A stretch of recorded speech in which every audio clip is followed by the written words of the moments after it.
नमस्कार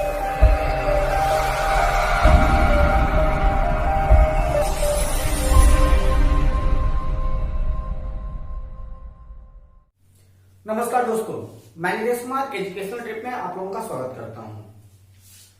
दोस्तों, विदेशी आक्रमणों में जब भारत पर यवन का आक्रमण हुआ तो यवनों के बाद हमारे भारत पर अगला आक्रमण हुआ शकों का। ऐसा माना जाता है कि जो शक है वो मध्य एशिया के निवासी थे और वह भारत में चारागाह की खोज में यहाँ पर आए हुए थे। इसके पश्चात उन्होंने धीरे धीरे यहाँ पर अपना साम्राज्य स्थापित किया, जिनमें से इन्होंने अपने क्षेत्र को अफगानिस्तान और भारत में कुल 5 भागों में बांटा था, जिनमें से जिन्होंने दक्षिणी भाग में अपना प्रभुत्व स्थापित किया उन्होंने सबसे लंबे समय तक यहाँ पर शासन किया और वह लगभग 4 शताब्दी पर शासन माना जाता है। जो आपके शक हैं उन शकों में सबसे ज्यादा प्रतापी शासक अगर कोई हुआ तो वह आपका रुद्र दशक हुआ। तो ऐसे ही कुछ महत्वपूर्ण तथ्यों के बारे में हम लोग बात करते हैं अपने इस वीडियो में। तो आइए शुरू करते हैं। यूनानियों के बाद शक भारत आए, यानी कि यवन शासक हुआ। यवन जो है वो आपके यूनानी थे। तो इसके बाद फिर क्या हुआ कि यूनानियों के बाद शक भारत में आए और शकों की 5 शाखाएं थी, ठीक है। और हर शाखा की राजधानी भारत और अफगानिस्तान में अलग अलग भागों में थी, ठीक है। यानी कि यह क्या थे कि 5 भागों में बढ़ गए और अफगानिस्तान और भारत में इन्होंने अलग अलग शाखाओं में अपनी राजधानी बनाई, ठीक है। पहली शाखा ने अफगानिस्तान, दूसरी शाखा ने पंजाब जिसको तक्षशिला के भी नाम से उस समय जाना जाता था वहां, तीसरी शाखा ने मथुरा, चौथी शाखा ने पश्चिमी भारत एवं 5वीं शाखा ने उत्तरी दक्कन पर प्रभुत्व स्थापित किया, ठीक है। तो यह प्रश्न पूछा जाता है कि शकों ने अपना साम्राज्य कहां कहां पर स्थापित किया। तो यह आपके वह क्षेत्र थे जहां पर शकों ने अपना प्रभुत्व स्थापित किया। कहां कहां पर? तो पहली शाखा ने अफगानिस्तान में, दूसरी शाखा ने पंजाब यानी कि तक्षशिला में, तीसरी शाखा ने मथुरा में, चौथी शाखा ने पश्चिमी भारत और 5वीं शाखा ने ऊपरी दक्कन पर प्रभुत्व स्थापित किया। जो आपके शक थे उन शकों के जो प्रथम राजा हुए उनका नाम था मोअ, ठीक है। तो इनका यानी कि जो प्रथम शक राजा थे तो प्रथम शक राजा का नाम क्या है? मोअ, ठीक है। इसको ऐसे देखिए, ये क्या है आपके मोअ, ठीक है। तो क्या नाम था उनका? मोअ था। चलिए, शक मूलतः मध्य एशिया के निवासी थे और चारागाह की खोज में भारत आए थे। अभी थोड़ी देर पहले मैंने इस चीज को आपको बताया ही था कि शक जो है वो कहां के निवासी थे। तो शक जो है वो मूलतः मध्य एशिया के निवासी थे जो भारत में चारागाह की खोज करने के लिए आए थे, यानी कि चारा की खोज में वो भारत आए थे, ठीक है। 68 ईसा पूर्व में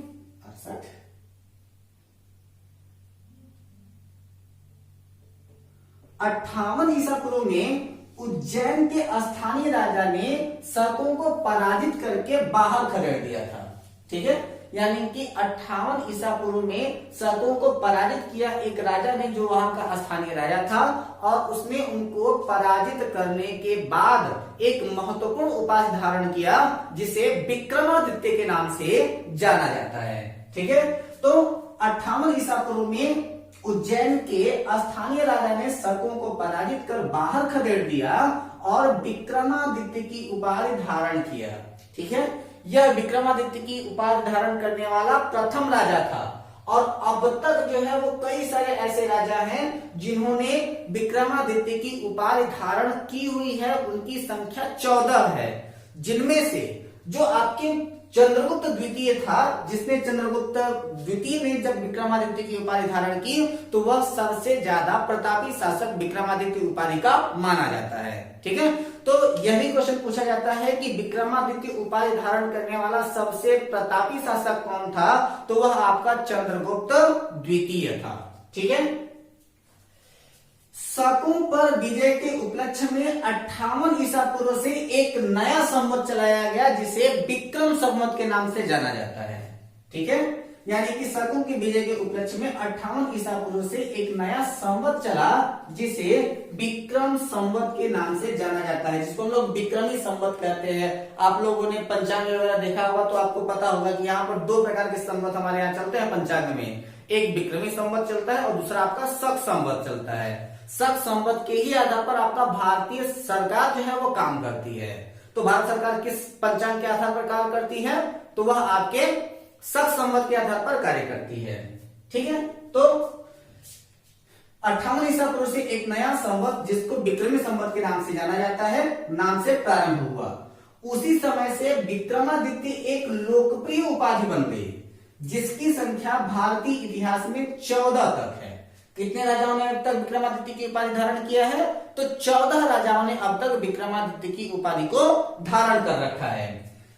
ठीक है, गुप्त सम्राट चंद्रगुप्त द्वितीय सबसे विख्यात विक्रमादित्य था। यानी कि गुप्त साम्राज्य का जो चंद्रगुप्त द्वितीय नाम का जो राजा था जिसने विक्रमादित्य की उपाधि धारण किया, वह सबसे विख्यात विक्रमादित्य था। यानी कि विक्रमादित्य की उपाधि धारण करने वाला सबसे प्रतापी राजा कौन था? तो वह आपके गुप्त साम्राज्य का चंद्रगुप्त द्वितीय था। ठीक है, अगले वीडियो से हम लोग गुप्त साम्राज्य के ही बारे में हम लोग बात करने वाले हैं। हम लोगों ने मौर्य साम्राज्य के बारे में पहले बात कर लिया है और अब हम लोग बात करेंगे आपके गुप्त साम्राज्य के बारे में अगले वीडियो से। शकों की अन्य शाखाओं की तुलना में दक्षिण में प्रभुत्व स्थापित करने वाली शाखा ने सबसे लंबे समय तक शासन किया था। इसको भी मैंने थोड़ी देर पहले आपको बताया भी था कि शकों की अन्य शाखाओं की तुलना में दक्षिण में प्रभुत्व स्थापित करने वाली शाखा ने सबसे लंबे समय तक शासन किया और उन्होंने लगभग 4 शताब्दी तक इस पर शासन किया हुआ था। ठीक है, गुजरात से चल रहे समुद्री व्यापार से यह शाखा काफी लाभान्वित हुई थी और भारी संख्या में चांदी के सिक्के जारी किए। ठीक है, तो ये बहुत ज्यादा इंपॉर्टेंट है आपके यूपीएससी के एग्जामिनेशन की दृष्टि से कि शकों को सबसे ज्यादा लाभ कहां से प्राप्त हुआ? तो शकों को सबसे ज्यादा लाभ प्राप्त हुआ था कहां से? तो गुजरात से चल रहे समुद्री व्यापार से यह शाखा काफी लाभान्वित हुई और भारी मात्रा में चांदी के सिक्के इन्होंने जारी किए थे। ठीक है, चलिए अगला। शकों का सबसे प्रतापी शासक रुद्रदामन था। इसके बारे में मैंने आपको बताया कि शकों का सबसे प्रतापी शासक कौन? तो शकों का सबसे प्रतापी शासक था रुद्रदामन प्रथम, जिसका शासन 130 से 150 ईस्वी तक गुजरात के बड़े भाग पर था। ठीक है, यानी कि गुजरात के काफी बड़े क्षेत्र पर इनका शासन था और इन्होंने काठियावाड़ की अर्ध शुष्क सुदर्शन झील, आपको मैंने बताया था कि मौर्य साम्राज्य के एक राजा के द्वारा सुदर्शन झील का निर्माण कराया गया था, फिर वहां के राज्यपाल ने इसके निर्माण को पूरा कराया था। किसने कराया था? इसका उत्तर आप लोग हमको कमेंट सेक्शन में देंगे। अगर आपने हमारे मौर्य साम्राज्य का वीडियो देखा है तो यह क्वेश्चन आपसे पूछा जाता है कि आपके सुदर्शन झील का निर्माण किसने कराया? तो सुदर्शन झील का निर्माण कराने वाले राजा और उस राज्यपाल का नाम आप हमको कमेंट सेक्शन में बताएंगे कि किसने कराया है। ठीक है, तो इसने काठियावाड़ की अर्ध शुष्क सुदर्शन झील जो कि मौर्यों के द्वारा निर्मित थी का जीर्णोद्धार किया। यानी कि आधा सूख चुकी उस झील का इन्होंने जीर्णोद्धार किया, यानी कि उसको फिर से बनवाने का कार्य किया था। ठीक है, चलिए अगला। रुद्रदामन संस्कृत का बड़ा प्रेमी था। इसने सबसे पहले विशुद्ध संस्कृत भाषा में लंबा अभिलेख, जिसे गिरनार अभिलेख के भी नाम से जाना जाता है, बहुत ही ज्यादा इंपॉर्टेंट है और यह कई बार एग्जामिनेशन में पूछा गया है कि गिरनार अभिलेख का संबंध किससे है। ठीक है, तो जब हम लोग गिरनार अभिलेख की बात करते हैं तो यहाँ पर क्या है कि रुद्रदामन जो है संस्कृत का सबसे बड़ा प्रेमी था, तो शकों के ही द्वारा यह आपका गिरनार अभिलेख लिखवाया गया है। लिखवाने वाला कौन था? तो आपका रुद्रदामन था। ठीक है, तो रुद्रदामन ने क्या किया था कि सबसे पहले विशुद्ध संस्कृत भाषा में इसने सबसे लंबा अभिलेख लिखवाया, जिसे गिरनार अभिलेख के ही नाम से जाना जाता है। इसके पहले के जितने भी अभिलेख लिखे गए थे वह प्राकृत भाषा में थे। इसके पहले के सारे अभिलेख किस भाषा में थे? तो वह प्राकृत भाषा में थे। ठीक है, भारत में शक राजा अपने आप को क्षत्रप कहते थे। यह भी क्वेश्चन इंपॉर्टेंट है कि भारत में जो आपके शक राजा है वह अपने आप को क्या कहते थे? तो भारत में जो शक राजा है वो अपने आप को क्षत्रप कहते थे। ठीक, अब हम लोग बात करते हैं कुषाण वंश के बाद। तो जब आप कुषाण वंश की बात करते हैं, हम लोग जब कुषाण वंश के बारे में बात करते हैं तो शकों के बाद भारत पर आक्रमण हुआ था पल्लव का, जिनका शासनकाल ज्यादा देर तक नहीं चल सका। इसके बाद एक बृहद साम्राज्य की स्थापना हुई जिसे कुषाण वंश के नाम से जाना जाता है। तो पल्लव के बाद कुषाण आए जो युची एवं तोखरी भी कहलाते हैं। ठीक है, तो यह भी क्वेश्चन पूछा जाता है कि कुषाणों को भारत में क्या कहा जाता था, तो उनको युची और तोखरी, इन दो भाषाओं के नाम से उनको जाना जाता था। ठीक है, युची नाम का एक कबीला 5 कुलों में बढ़ गया था। ये जो आपका युची है यही आपका कुषाण वंश के रूप में परिवर्तित हुआ था। तो युची नाम का जो कबीला था वह 5 कुलों में बढ़ गया था। इधर आपके शक 5 भाग में बटे थे और इधर आपका युची कबीला जो था वो भी आपके 5 भागों में बटा हुआ था। तो यह 5 कुलों में बढ़ गया। उन्हीं में से एक कुल था कुषाण। ठीक है, यानी कि वह जो आपका युची था वह युची आपके 5 भागों में बटा और उन 5 भागों में से एक भाग जो था वही आपका कुषाण कहलाया। और इस कुषाण वंश का संस्थापक जो था उसका नाम है कुजुल कड़फिसेस। ठीक है, तो यह भी क्वेश्चन इंपॉर्टेंट है कि कुषाण वंश का संस्थापक कौन था, तो कुषाण वंश का संस्थापक है कुजुल कड़फिसेस। ठीक, इस वंश का सबसे प्रतापी शासक कौन था, तो इस वंश का सबसे प्रतापी शासक है कनिष्क। ठीक है, इसी कनिष्क ने कुषाण वंश को पहचान दिया था और वह सबसे ज्यादा प्रतापी शासक हुआ। इसकी राजधानी पुरुषपुर थी, जिसको पेशावर के भी नाम से जाना जाता है। यह भी क्वेश्चन पूछा गया है कि पुरुषपुर का आधुनिक नाम क्या है, तो पुरुषपुर का प्रेजेंट टाइम में आधुनिक नाम इसका पेशावर है। ठीक है, कुषाणों की द्वितीय राजधानी कहां थी, तो कुषाणों की द्वितीय राजधानी मथुरा थी। ठीक है, कनिष्क ने 78 ईस्वी में एक नया संवत चलाया जो कि शक संवत कहलाया। ठीक है, तो कनिष्क ने 78 ईस्वी में एक संवत चलाया जिसको शक संवत भी कहते हैं, जिसे भारत सरकार द्वारा प्रयोग में लाया जाता है। इंपॉर्टेंट क्वेश्चन है और क्वेश्चन ये बनता है कि भारत सरकार किस संवत का इस्तेमाल करती है, तो भारत सरकार जो है वो शक संवत के आधार पर ही कार्य करती है।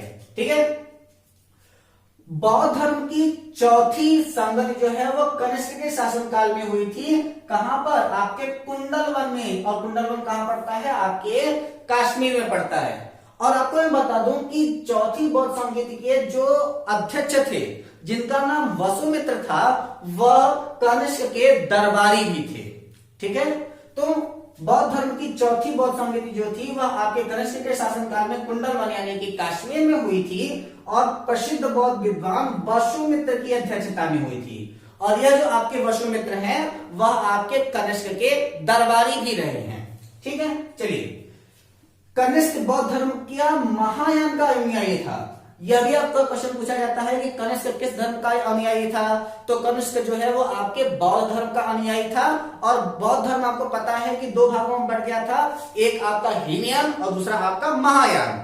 तो जो आपका कनिष्क है वह आपके महायान का अनुयायी था। ठीक है, आरंभिक कुषाण शासकों ने भारी संख्या में स्वर्ण मुद्राएं जारी की, जिसकी विशुद्धता गुप्त काल की स्वर्ण मुद्राओं से उत्कृष्ट है।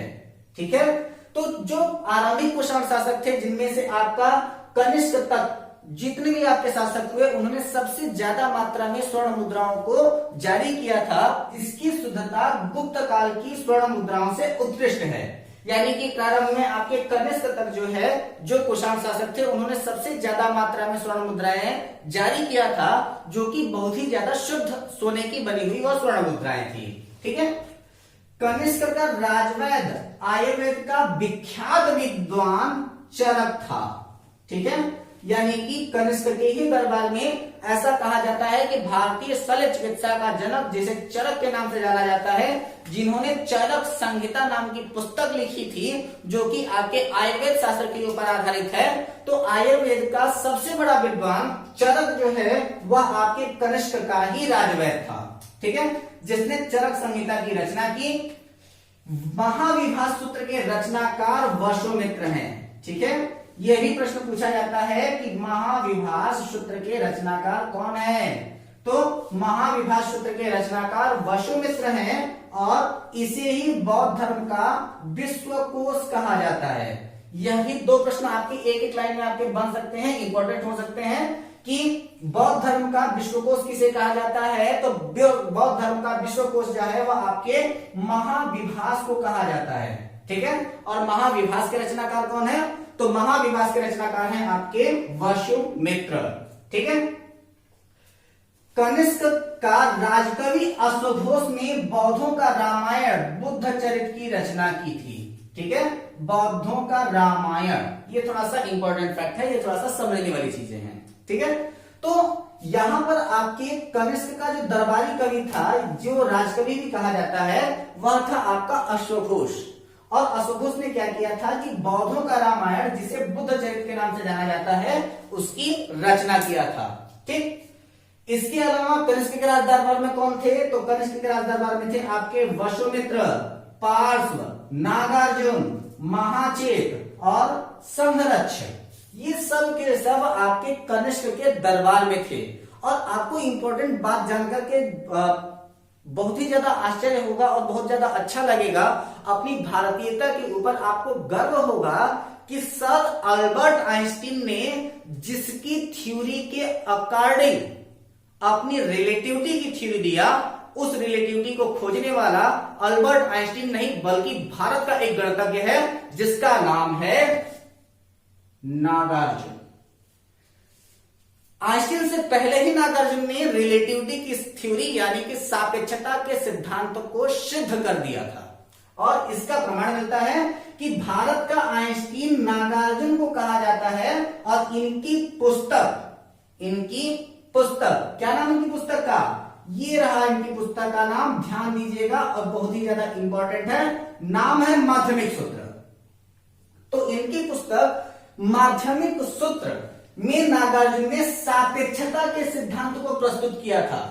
आइंस्टीन से पहले ही इन्होंने सापेक्षता के सिद्धांत को प्रस्तुत कर दिया था। फिर बाद में अल्बर्ट आइंस्टीन ने इसको थोड़ा सा ब्रॉड रूप दिया, इसीलिए नागार्जुन का भारत का आइंस्टाइन भी कहा जाता है। ठीक है, तो अब यहां पर ये हो जाता है कि सापेक्षता का सिद्धांत किसने दिया? तो इक्वेशन देने का काम आपके अल्बर्ट आइंस्टीन ने किया है, जिसकी वजह से हम लोग कह देते हैं क्या कि रिलेटिविटी थ्योरी यानी कि सापेक्षता का सिद्धांत अल्बर्ट आइंस्टीन ने दिया है।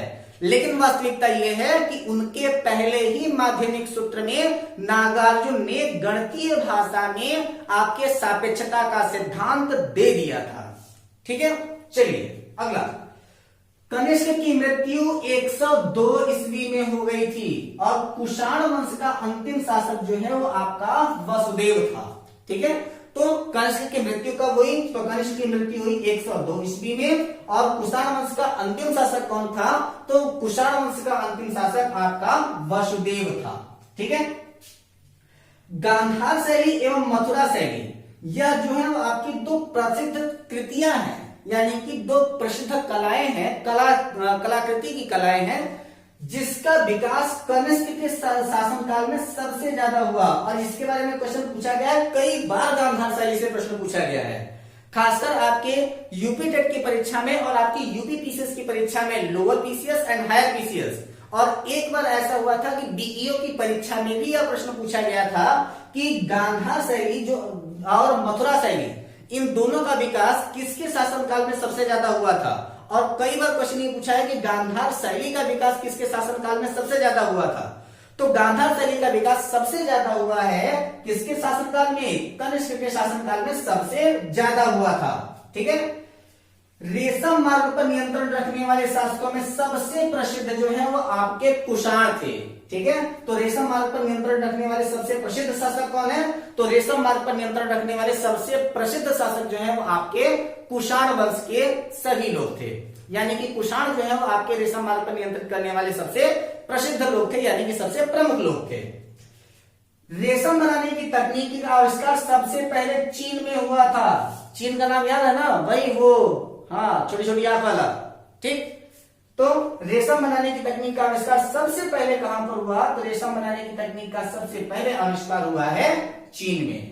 हम आशा करते हैं आपको हमारी ये वीडियो पसंद आई होगी। अगर आपको हमारी वीडियो पसंद आई हो तो इसे दबा के लाइक कीजिए। इस वीडियो को शेयर करना तो बिल्कुल भी मत भूलिएगा। और अगर आप हमारे चैनल पर नए हैं तो चैनल को सब्सक्राइब करके बेल आइकन जरूर दबा दीजिएगा, वरना नोटिफिकेशन आपको नहीं मिली तो मुझको दोष मत दीजिएगा। तो चैनल को सब्सक्राइब करें, बेल आइकन दबाएं, घर पे रहें, अपना और अपनों का ख्याल रखें। मिलते हैं अपने अगले वीडियो में आपके गुप्त साम्राज्य के साथ। तब तक के लिए नमस्कार, जय हिंद।